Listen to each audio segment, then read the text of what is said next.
Hello student, इस video में हम बात करने वाले हैं लिविंग ग्रुप के बारे में। लिविंग ग्रुप को आपको अंडरस्टैंड करने की क्यों रिक्वायरमेंट है। जब भी आप रिएक्शन मैकेनिज्म करेंगे तो उस रिएक्शन मैकेनिज्म के दौरान आप देखेंगे कोई तो ग्रुप वहां से लीव करके जा रहा है और कोई ग्रुप उसके ऊपर अटैक कर रहा है। फाइन।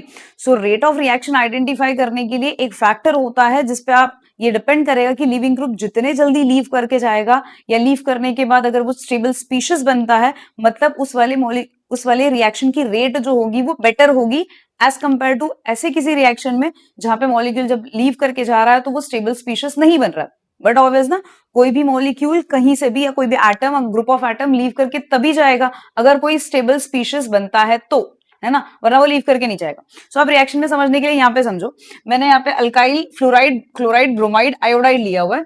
बट ऑब्वियस जब बॉन्ड क्लीव होगा तो ये सारे लीव करके जाएंगे, मतलब F माइनस बन जाएगा, यहाँ पे Cl माइनस बन जाएगा, Br माइनस बनेगा, I माइनस बन जाएगा और इन सब में कॉमन आपको दिखाई देगा R पॉजिटिव बनता हुआ दिखाई दे रहा है। ठीक है ना।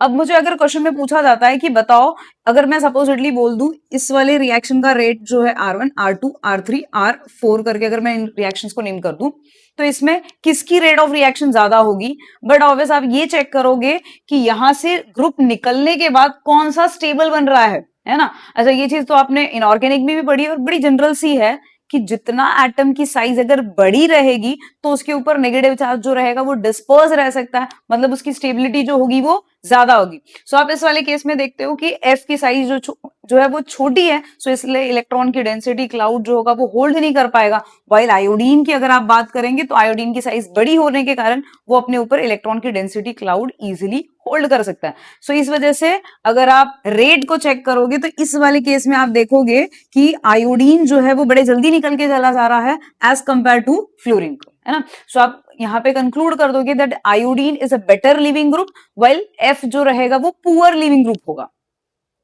फाइन। अच्छा, एक दूसरे एग्जाम्पल से देख लेते हैं कि अगर हम किसी ग्रुप को, अगर लिविंग ग्रुप को अगर पुअर लिविंग ग्रुप बोल रहे हैं, इसका मतलब ये नहीं है कि वो रिएक्शन से लीव ही नहीं करके जाएगा। हम उसे किसी कंडीशन में डाल सकते हैं, कंडीशन में डालने के बाद अगर वो लीव करके जाता है तो भी हम उसे क्या कहेंगे, बेटर लिविंग ग्रुप। जैसे कि आप कंसिडर कर लो हाइड्रोक्साइड जो यहाँ पे दिया हुआ है वो पुअर लिविंग ग्रुप है, वो कभी भी आसानी से कार्बन से बॉन्ड नहीं तोड़ेगा। इसीलिए आप क्या करोगे, जब भी आप अल्कोहल के रिएक्शंस को देखोगे, सो अल्कोहल के रिएक्शंस को एसिडिक मीडियम में कराया जाता है। सो आप यहाँ पे क्या ले लोगे, H+ ले लोगे, है ना। अच्छा, इस पे प्रेजेंट जो लोन पेयर है वो क्या करेगा, इसको लोन पेयर डोनेट करेगा, जिस वजह से अभी ये कन्वर्ट हो जाएगा ROH2 और इसके ऊपर क्या आ जाएगा बोलो, प्लस, है ना। ऑक्सीजन इलेक्ट्रोनेगेटिव एलिमेंट है ना। सो अपने ऊपर पॉजिटिव चार्ज ज्यादा देर होल्ड नहीं करेगा, इसीलिए ये जो अब तक क्या था बोलो, पुअर लिविंग ग्रुप था, अब वो कन्वर्ट हो गया किसके अंदर बोलो, गुड लिविंग ग्रुप के अंदर। ठीक है ना। सो ये यहां से क्या बोलेगा, बनेगा दोनों इलेक्ट्रॉन्स लेकर निकल जाएगा, जिस वजह से अपने को आ जाएगा R+ और क्या निकल जाएगा बोलो, H2O। बात समझ में आ रही है ना। चलते आगे नेक्स्ट पे। अच्छा, ये आपको डाइजोनियम वाले रिएक्शंस में, आपको HDA के रिएक्शंस में ही देखने को मिलेगा जब हेलो अरीन्स को करेंगे, कि जब भी स्पीशीज में अगर N2 बन जाए तो N2 is considered to be the one of the best leaving group, है ना। अच्छा, आप उसे बेस्ट क्यों कह रहे हैं, सबसे पहले आप ये देखेंगे क्या मॉलिक्यूल लीव करने के बाद स्टेबल स्पीशीज बन रहा है। Yes, N2 is considered to be one of the inert one, इतना ज्यादा स्टेबल है कि वो कभी रिएक्शन ही नहीं करता। अच्छा, दूसरा है N2 जो रहेगा वो गैस रहेगा, मतलब रिएक्शन करने के बाद वो रिएक्शन चेंबर से ही वेपराइज हो जाएगा। ठीक है ना, मतलब हमें ज्यादा और टेक्निक्स लगाने की जरूरत नहीं पड़ेगी बाय प्रोडक्ट्स को प्रोडक्ट से सेपरेट करने के लिए। सो इस वाले रिएक्शन में भी यस, नाइट्रोजन के ऊपर क्या है बोलो, पॉजिटिव चार्ज है, तो ये दोनों इलेक्ट्रॉन्स ये लेकर निकल जाएगा, जिस वजह से ये क्या बन जाएगा बोलो, N2 गैस बन के रिलीज हो जाएगा और अपने को प्रोडक्ट में यहाँ पे R+ बन के। फाइन। अच्छा, दूसरा तरीका हम ऐसे भी कर सकते हैं, सपोजिटली कोई ग्रुप अगर लीव नहीं कर रहा तो हम लुईस एसिड का भी इस्तेमाल कर सकते हैं। जैसे अल्कोहल के केस में हमने H+ लिया, इस वाले केस में हम ये लुईस एसिड को ले सकते हैं। ठीक है ना, लुईस एसिड ले लिया तो बट ऑब्वियस क्लोरीन के पास क्या प्रेजेंट है बोलो, लोन पेयर प्रेजेंट है, ये अपना लोन पेयर इसको डोनेट करेगा, जिस वजह से ये सेपरेट होना चाहेगा AgCl बन के, और यहाँ पे मेरे पास रिएक्टेंट क्या बन जाएगा बोलो, ये वाला मेरा एज ए इंटरमीडिएट बन जाएगा। Fine. So this is something you are suppose to understand. हालांकि दिस वाज द एग्जांपल, यहां से आपको कुछ लर्निंग वाला पार्ट नहीं है, बाहर नहीं करना। इसके बाद वाला पार्ट ये लाइक इस वाले एग्जांपल को आपको लर्न करना है, बाहर करना है। इसके बाद वाला पार्ट जो रहेगा ये बताएगा कि कौन से फैक्टर्स पे लिविंग ग्रुप की स्टेबिलिटी डिपेंड करती है, तो वो आपको लर्न करना है ताकि आप आइडेंटिफाई कर पाए रेट ऑफ रिएक्शन या फिर कौन सा गुड लिविंग ग्रुप है। फाइन। अच्छा, ये जो एग्जांपल्स मैंने लिखे हैं ये कुछ ऐसे एग्जांपल्स हैं जो जब रिएक्शन दिया जाता है तो एब्रीवेशन के फॉर्म में दिया जाता है, ठीक है। सो आपको इसके कंपाउंड्स पता होने मतलब एक्चुअल में उसका फुल फॉर्म क्या है वो पता होना चाहिए, और दूसरा है कि लिविंग ग्रुप की ऑर्डर क्या है, ठीक है। तो ऑर्डर पे जाने से पहले पहले इसको पहचान लेते। ओटीएस करके दिया रहेगा, दैट इज टोसाइलेट है। आप उसका अगर पूरा नाम लिखना चाहे तो बेंजीन के ऊपर अगर CH3 होता है so we call it as toluene. So हम लिखेंगे इसका name para toluene benzene sulphur. अच्छा, बेंजीन वर्ड लिखने की जरूरत नहीं है बिकॉज बेंजीन के साथ CH3 आपने डाल दिया, सो आप सीधे वर्ड क्या लिख दोगे, सल्फोनेट करके लिख दोगे। नेक्स्ट की बात करते हैं ब्रोसाइलेट, दैट इज OBS करके। यस, इस वाले में आप बोलोगे सल्फोनेट वाला जो है वो हाई प्रायोरिटी वाला ग्रुप जा रहा है, तो इसलिए उसके नेम जो आएंगे एंड में आएगा। अब इसके नेम में आप लिख दोगे पैरा पे क्या प्रेजेंट है, बोलो ब्रोमो प्रेजेंट है, para bromo benzene sulphonate. Okay, so आपको उसके फुल फॉर्म और है ना एब्रीवेशंस भी पता होने चाहिए, और कौन सा गुड लिविंग ग्रुप है ये भी पता होना चाहिए। बात करते हैं ट्रिफलेट की। यस, ट्रिफलेट में आप क्या लिख दोगे, ट्राई फ्लूरो मीथेन है ना, कार्बन की चेन एक ही की बनी है, और फिर आखिरी में आप क्या लिख दोगे, सल्फोनेट करके, है ना। They are going to be best leaving group. ये बहुत अच्छे लिविंग ग्रुप होते हैं। रीजन फॉर दैट इज आपको दिखाई दे रहा है कि सल्फोनिल ग्रुप है, सो सल्फोनिल ग्रुप नेगेटिव चार्ज को बहुत अच्छे से है ना रेजोनेंस स्टेबलाइजेशन में लेके जा सकता है, जैसे कि आयोडीन यहाँ पे स्टेबल था, फ्लोरीन कम स्टेबल था। नेक्स्ट अपने पास है मेसाइलेट, दैट इज अगर नेम की बात करोगे so that is methane sulfonate.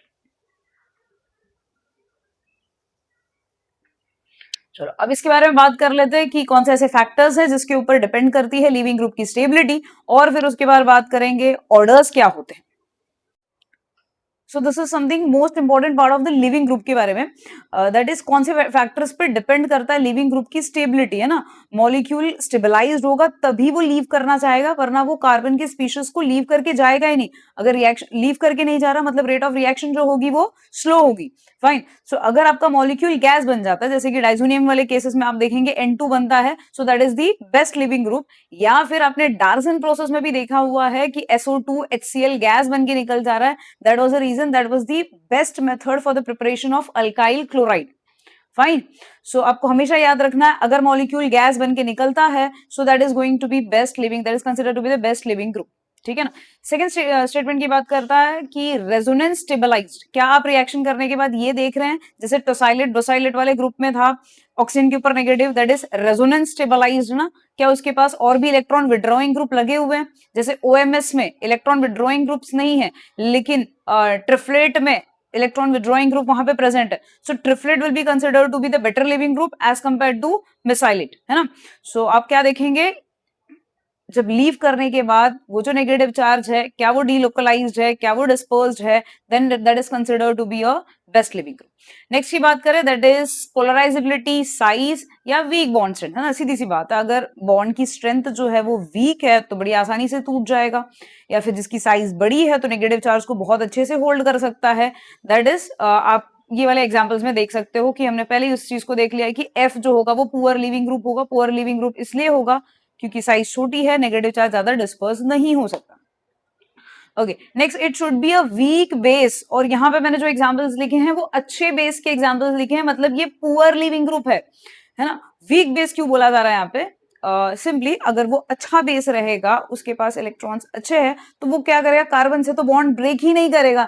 लेकिन अगर ऐसा है कि ये अच्छा बेस नहीं है, इसके पास इलेक्ट्रॉन्स उतने ज्यादा नहीं प्रेजेंट है, तो बट ऑब्वियस पॉसिबिलिटी बनेगी या उनके बॉन्ड जो होंगे कार्बन का या लिविंग ग्रुप के साथ जो बॉन्ड बनेगा वो ज्यादा पोलराइज्ड बॉन्ड बनेगा, है ना। इसीलिए OH को कहा जाता है ये पुअर लिविंग ग्रुप है। लेकिन अगर आप OH हाइड्रोनियम की OH2+ की बात करो so that is going to be better leaving group, है ना। आप उसको इस तरीके से भी समझ सकते हो, जब वो लीव करके जाएगा तो न्यूट्रल मॉलिक्यूल बन जाएगा ना, H2NH3। सो अगर मॉलिक्यूल न्यूट्रल भी बन जाता है so that is also one of the good case कि अच्छा लिविंग ग्रुप माना जाएगा, रेट ऑफ रिएक्शन ज्यादा होगी।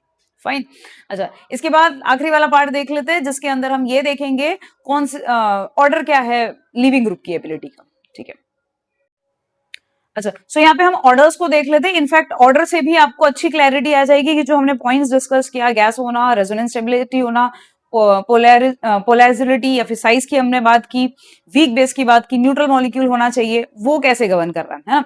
जैसे कि आपको फर्स्ट में ही दे दिया हुआ N2, सबसे पहला पॉइंट, दैट इज अगर मॉलिक्यूल गैस बन जाता है तो ज्यादा स्टेबल होगा, that was the reason it is N2 is the first. उसके बाद आपको देखने को मिल रहा है ट्रिफ्लेट, टोसाइलेट्स एंड मेसलेट। आप सिंपल से ऐसे ही समझ सकते हो कि टोसाइलेट से ट्रिफ्लेट को ज्यादा क्यों दिया हुआ है लिविंग ग्रुप की एबिलिटी में, क्योंकि ट्रिफ्लेट के पास है 3 इलेक्ट्रोनेगेटिव एटम जो इलेक्ट्रॉन्स अपनी तरफ विड्रॉ करेगा। सीधी सी बात है, सो सल्फेट आयन पे जो नेगेटिव चार्ज है वो ज्यादा डिस्पर्स हो पाएगा, मतलब जितना नेगेटिव चार्ज स्टेबल है उसकी लिविंग ग्रुप की टेंडेंसी उतनी ज्यादा बढ़ जाएगी। फाइन। उसके बाद आप देख रहे हो कि साइज वाला फैक्टर रोल प्ले कर रहा है। आयोडीन की साइज बड़ी है एज कम्पेयर टू ब्रोमीन के। H2O न्यूट्रल मॉलिक्यूल है ना, Cl और F उसके बाद वाले मॉलिक्यूल। अच्छा, आपको नीचे जो ग्रुप्स दिखाई दे रहे हैं जैसे कि अल्कोक्साइड है, अमाइड है या R- है, हाइड्रोक्साइड है, they are the one of the poor leaving group, है ना, ये अच्छे लिविंग ग्रुप्स नहीं माने जाते। तो जब भी आपको ये रिएक्शन में दिखाई देंगे तो आप क्या करेंगे, सबसे पहले इनको गुड लिविंग ग्रुप के अंदर कन्वर्ट करेंगे, फिर आप रिएक्शन को प्रोसीड करेंगे जिससे लिविंग ग्रुप के तौर पे ये निकल जाएंगे और रिएक्शन हमारा मूव करेगा।